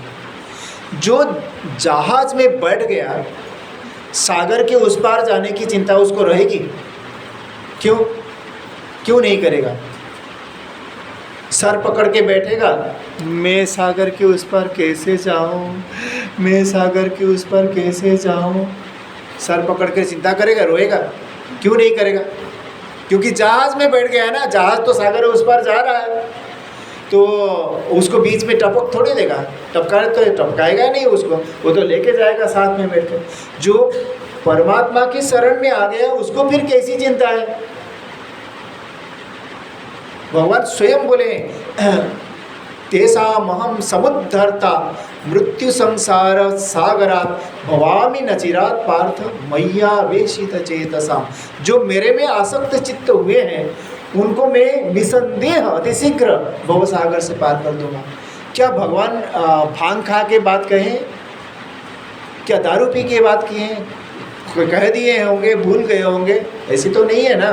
भांग खाए होंगे, भांग खाए होते तो फिर बोल दिए थे, फिर मैं तो कुछ बोला ही नहीं था, ऐसे भूल गए होंगे, ऐसा कभी नहीं होता। नहीं, भगवान की वाणी पर भरोसा हम नहीं कर पा रहे तो हम नास्तिक कहलाएंगे। हम कैसे भक्त हैं जो भगवान की वाणी पर भरोसा नहीं कर पा रहे? कह रहे अनन्याश्चिन्तयन्तो माम ये जना पर्युपासते तेषां नित्याभियुक्तानां योगक्षेमं वहाम्यहम्। 90वें अध्याय के 22वें श्लोक में स्पष्ट रूप से बोले, अनन्य भाव से जो मेरा चिंतन करता है, अनन्य मतलब मेरा और कोई आश्रय नहीं है, अन्य आश्रय नहीं है, मेरे भगवान के सिवाय और कोई नहीं है। जैसे मीरा जी बोल रही थी, मेरे तो गिरधर गोपाल दूसरो न कोई, मेरे तो गिरधर गोपाल, गिरधर गोपाल के सिवाय मेरा दूसरा कोई है ही नहीं। तुकाराम जी महाराज बोले कि विठ्ठल के सिवा मेरा और कोई दूसरा है ही नहीं, वही मेरे पिता है, वही माता है, भाई है, बंधु है, सखा है, सब कुछ वही मेरा है।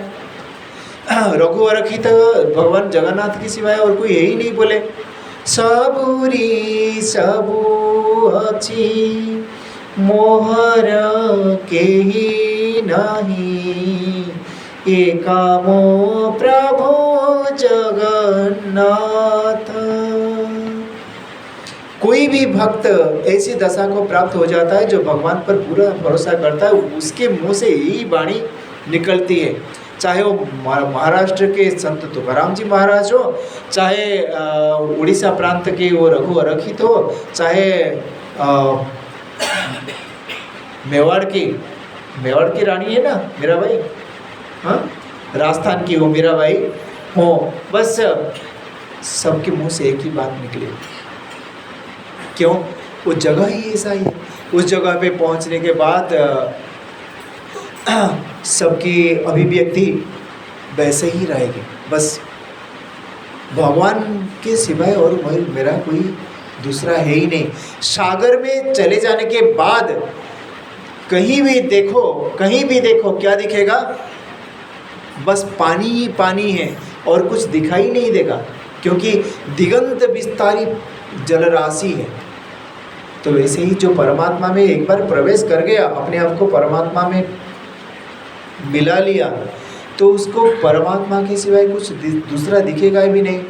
गोपियाँ बोली, जित देखो तित श्याममयी है, यमुना भी श्याम है, ये कदम्ब भी श्याम है, वो तमाल लता वो भी श्याम है, ये तोते ये भी श्याम है, सब तो श्याम श्याम श्याम नजर आते हैं, कोई दूसरा ही नहीं। जब उद्धव गए, बोले कि तुम लोग रो क्यों रहे हो? पता है तुम्हारा श्याम तुम्हें ठग के चला गया है। गोपियाँ आश्चर्य होकर देखी उन्हें और बोली कि श्याम चला गया कहाँ? ना वो द्वारिका में तुम्हें छोड़कर मथुरा चला गया और मथुरा से द्वारिका चला गया। बोले कि कब? नहीं तो गया नहीं तो श्याम हमारा। कहाँ है श्याम? तुम तो अभी रो रही थी। वो बोले कहाँ हम रो रही थी, हम तो नहीं रो रही थी। अरे अब बिलक बिलक कर रो रही थी, सर पटक पटक कर रो रही थी, फिर अब बोल रही नहीं रो रही है ना। क्यों हम रोएंगे? ना तुम्हारा श्याम द्वारिका चला गया, ना हमारा श्याम द्वारिका गया ही नहीं। कहाँ गया है? कहाँ है तुम्हारा श्याम? दिखाओ। हर एक गोपी अपने पास एक एक कृष्ण को दिखा दिए। तो उद्धव आश्चर्यचकित हो गए कि ये कैसा है, ये तो आश्चर्य है, श्याम तो उधर है, द्वारिकाधीश इधर कैसे? भगवान वही बोलते हैं, वो मुझ में है, मैं उनमें हूँ। तस्या हम न प्रणश्यामि सच में न प्रणश्यति। जो मुझे सर्वत्र यो मां पश्यति सर्वत्र सर्वं च मयि पश्यति तस्या हम न प्रणश्यामि सच में न प्रणश्यति। कौन से अध्याय में? 6ठे अध्याय के कौन सा श्लोक? कितने श्लोक है?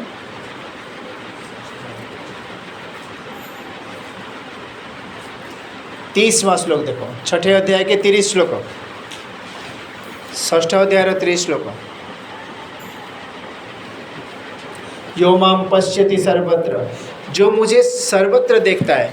कैसे? जो पुरुष संपूर्ण भूतों में सबके आत्मरूप मुझ वासुदेव को ही व्यापक देखता है और संपूर्ण भूतों को मुझ वासुदेव के अंतर्गत देखता है, उसके लिए मैं अदृश्य नहीं होता हूँ और वो भी मेरे लिए अदृश्य नहीं होता। आमने सामने हम एक दूसरे के रहते हैं। वो एक पल भी मेरे आँखों से ओझल नहीं होता, मैं भी उसके आँखों से एक पल भी ओझल नहीं होता। तो अवसर है हम अपने आप को उसी तत्व में मिला दें। प्रेम गली अति सांकरी ताही तुझा न समाए, वहाँ तो एक ही रह सकता है। अब मैं हूँ तो हरि नाही, हरि है मैं नाही, कोई एक ही रह सकता है। जब तक मैं करके है तब तक भगवान के अस्तित्व को अस्वीकार करना पड़ेगा। और जब हरि है तो फिर और कौन है? हरि है तो मैं नाही, मैं तो उसी में समा जाता है। नदी दिख रही है तो सागर में मिली नहीं, सागर में मिल गई है तो नदी दिखेगी नहीं। नदी कहाँ दिखेगी सागर में मिल जाने के बाद? नदी को अलग करके नहीं दिखाया जा सकता। ये गंगा है, यमुना है, सरस्वती है, नर्मदा है, कावेरी है, सिंधु है, सागर में अलग अलग करके दिखाया नहीं जा सकता। और जो साधक अपने आप को परम तत्व में मिला दिया है, अपने अस्तित्व को वह स्वीकार कर ही नहीं सकता, अस्वीकार कर देता। मैं नहीं, सारे अभिमान, सारे अहंकार को वो स्वयं उसी तत्व में मिला देता है। बस प्रभु आप ही हो, अब मैं नहीं रहा। गुरु के पास समर्पित हो गया तो अपने आप को गुरु तत्व में मिला देता है। गुरुदेव आप ही हो, मैं नहीं। और जो भगवान में अर्पण कर दिया आपने आपको, प्रभु आप ही हो, मैं अब नहीं रहा। इस रूप में अपने आप को उस परम तत्व में समर्पित कर दे। त्वमेव सर्वं मम देव देव, तुम मेरे सब कुछ हो, तुम मेरे सब कुछ हो, तुम मेरे सब कुछ हो। अब मैं नहीं रहा, आप में मुझे मिला दे। कभी दोबारा ये भाव अंदर पैदा ना हो कि मैं हूँ करके। यही प्रार्थना होनी चाहिए, यही सच्ची प्रार्थना है। जब तक स्वयं को उस परम तत्व में मिलाया नहीं, तब तक दुख, कष्ट, पीड़ा और ये जन्म मरण चक्र चालू ही रहेगा। और जब अपने आप को उसी परम तत्व में कोई मिला देगा, फिर वह निश्चिंत हो जाता है और भगवान तो उसे अपने आप में आत्मसात कर लेते। ओम कौन्तेय प्रतिजानीहि न मे भक्तः प्रणश्यति। हे कौन्तेय, मैं प्रतिज्ञा करता हूँ मेरा भक्त कभी भी नष्ट नहीं जाता। ये भगवान की उक्ति है। तो भगवान पर भरोसा करना चाहिए और अपने आप को पूर्णतः भगवान के समर्पित कर देना चाहिए। ओ आज इतना ही रखेंगे, फिर कर देखेंगे। ओम पूर्णमदः पूर्णमिदं पूर्णात् पूर्णमुदच्यते पूर्णस्य पूर्णमादाय पूर्णमेवावशिष्यते। ओम शांति शांति शांति। ओम श्री गुरुभ्यो नमः। ओम नमो नमः।